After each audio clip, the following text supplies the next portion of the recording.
KL60 Dhyanoottan എന്ന് പറഞ്ഞ YouTube ചാനലിലേക്ക് സ്വാഗതം.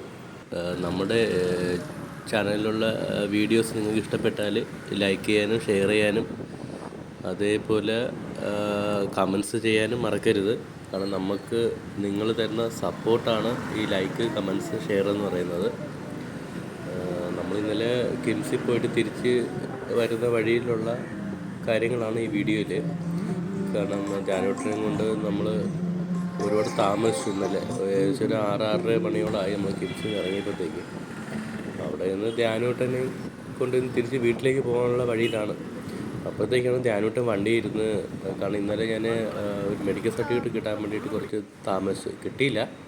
അപ്പോൾ ഇന്നും പോകണം. ഇനി അതിന് വേണ്ടിയിട്ട് വിളിക്കുമ്പോഴത്തേക്ക് പോകണം. അങ്ങനെ അവിടെ ഇരുന്ന ഒരു അമ്മൂമ്മയിലൊക്കെ കഥ പറഞ്ഞ് ആ കഥയൊക്കെ ഇന്ന് പറച്ചിലായിരുന്നു വണ്ടിയിൽ. ഇങ്ങനെ വരുന്ന വഴിക്ക് പെട്രോളൊക്കെ അടിച്ച്, പെട്രോള് പല്ലട്ടിന് അടിക്കില്ല, 100 രൂപ വെച്ചിട്ടാണ് എപ്പോഴും നമുക്കുള്ളത്. തിരിച്ചു വരുമ്പോൾ നല്ല റഷ് ഉണ്ടായിരുന്നു. കാരണം ഓഫീസ് ഒക്കെ വിട്ട് എല്ലാവരും തിരിച്ച് പോണ വഴിയായിരുന്നു. എങ്ങനെ നമ്മൾ ലുലുവിൻ്റെ വഴിയിലായി, കട്ട് ചെയ്യാൻ പറ്റിയില്ല. അപ്പോൾ നമ്മൾ വിട്ട് വരുമ്പോഴത്തേക്കാണ് കാർത്തൂൻ്റെ ഫോണ് കൃത്യമായിട്ട് ആ സമയത്ത് വരുന്നത്, ഒന്ന് ധ്യാനൂട്ടൻ്റെ ഫുഡ് വാങ്ങണമെന്നുള്ളത്. എന്തായാലും അവിടെ എത്തിയപ്പോഴത്തേക്കിങ്ങനെ കാർത്ത് വിളിച്ച്. പിന്നെ തിരിച്ച് നമ്മൾ വന്ന് ലുലു കയറി. ലുലു കയറുന്ന പറഞ്ഞപ്പോൾ ധ്യാനൂട്ടൻ ഭയങ്കര ഹാപ്പി ആയിരുന്നു.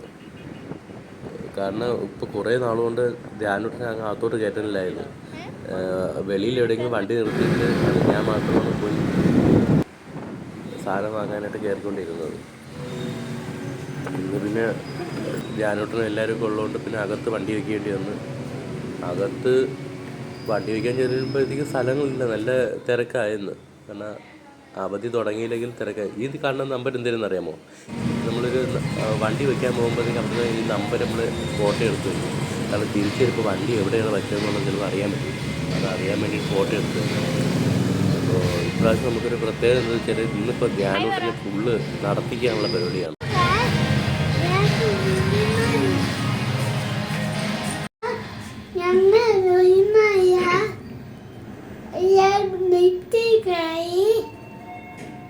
മാളിൻ്റെ ഫ്ലോറിലെത്തിയപ്പോഴത്തേക്ക് അവനെ ഞങ്ങളങ്ങ് ഫ്രീ ആക്കി വിട്ട്. കാരണം അവൻ എന്താ ചെയ്യണമെന്ന് അറിയണമല്ലോ. നടക്കാൻ വെച്ചാൽ ബുദ്ധിമുട്ടാണെങ്കിൽ അവൻ അതൊന്നും കാണിക്കാതെ ഇങ്ങനെ നടക്കണം, ഓരോന്നും കണ്ടും കേട്ടും അതെന്താണ് എന്നൊക്കെ ചോദിച്ചിട്ട്. കാരണം അവൻ്റെ ഭാഗത്ത് നിന്ന് ചിന്തിക്കുമ്പോഴത്തേക്ക് വേറെ ഒരു കാഴ്ചപ്പാടാണ് അവൻ്റെ ലോകം വേറെ അല്ലേ. നമ്മളെ കണ്ണിൽ കൂടെ കാണുമ്പോൾ വേറെ രീതി. വരുമ്പോഴത്തേക്ക് അവിടെ ഒരു ക്രാഫ്റ്റ് കട കാണുമ്പോൾ ഇഷ്ടപ്പെട്ട് ഫ്രണ്ടിലേക്ക് ഗോവിന്ദൻ്റെ ഫോട്ടോയൊക്കെ വെച്ചിട്ടുണ്ടായിരുന്നു. അത് കണ്ടിട്ട് ആശാൻ അകത്തോട്ട് കയറിയപ്പോഴത്തേക്ക് ഓരോന്ന് കണ്ടപ്പോഴത്തേക്ക് ഭയങ്കര ഇഷ്ടം. അകത്തൊരു ഗണപതിയുടെ ഫോട്ടോയൊക്കെ ഇരുന്ന് പോയി തൊഴുതു. എന്താണെന്ന് ചോദിച്ചിട്ട് വീണ്ടും അകത്തോട്ട് കാഴ്ചകളൊക്കെ കാണാൻ വേണ്ടിയിട്ട് ഇങ്ങനെ പോയി. കടയിലെ ആൾക്കാരുടെ പരിചയപ്പെട്ട് ഹായൊക്കെ പറഞ്ഞ് സൂപ്പറാ.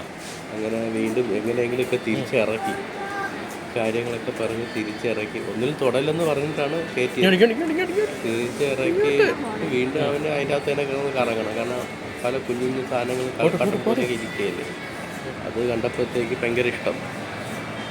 എന്തായാലും തിരിച്ചിറങ്ങിയിട്ട് വീണ്ടും അപ്പോൾ ദീക്കുട്ടി വേറൊരു കാര്യമുണ്ട്, ഒരു ഗണപതിയുടെ ഒരു പ്രത്യേക രീതിയിലുള്ള ഒരു രൂപം. അത് കണ്ടപ്പോഴത്തെ അത് എങ്ങനെയാണ് വരുന്നുള്ളത് നോക്കിയിട്ട് ആണ് നിൽക്കുന്നത്. പിന്നെ അങ്ങ് അകത്തോട്ട് പോകുമ്പോഴത്തേക്ക് തിരക്കുകൾ ചെറിയ രീതിയിൽ കൂടി വന്ന്. ധ്യാനൂട്ടന് ഭയങ്കര ഒരു പ്രത്യേക ഒരു അനുഭവമായിരുന്നു. കാരണം ഒറ്റയ്ക്ക് ആരും എടുക്കാതെ നടന്നുകൊണ്ടിരിക്കുകയല്ലേ. അപ്പോൾ ഓരോന്നൊക്കെ കണ്ടിട്ട് ഭയങ്കര സംശയങ്ങളാണ്. അതെന്താ വെച്ചാൽ ഇതെന്താ വെച്ചാൽ എന്നൊക്കെ പറഞ്ഞിട്ട്. കാരണം നമ്മൾ ലുലു മാളിൽ മെയിനായിട്ട് കയറുന്നത് ധ്യാനൂട്ടന് നമ്മൾ പ്രോട്ടീൻ കണ്ടൻറ്റുള്ള ഒരു ഫുഡുണ്ട്. അത് വാങ്ങാൻ വേണ്ടിയിട്ടാണ് മെയിനായിട്ട് നമ്മൾ ലുലുവിൽ പോകുന്നത്. അല്ല വേറെ ഒരു വാങ്ങേണ്ട ആവശ്യം വരുന്നില്ല. നേരെ പോവുക, അത് വാങ്ങുക, തിരിച്ചിറങ്ങുക. അതാണ് മെയിൻ. ലൈക്കും ഷെയറും ചെയ്യാൻ മറക്കല്ലേ.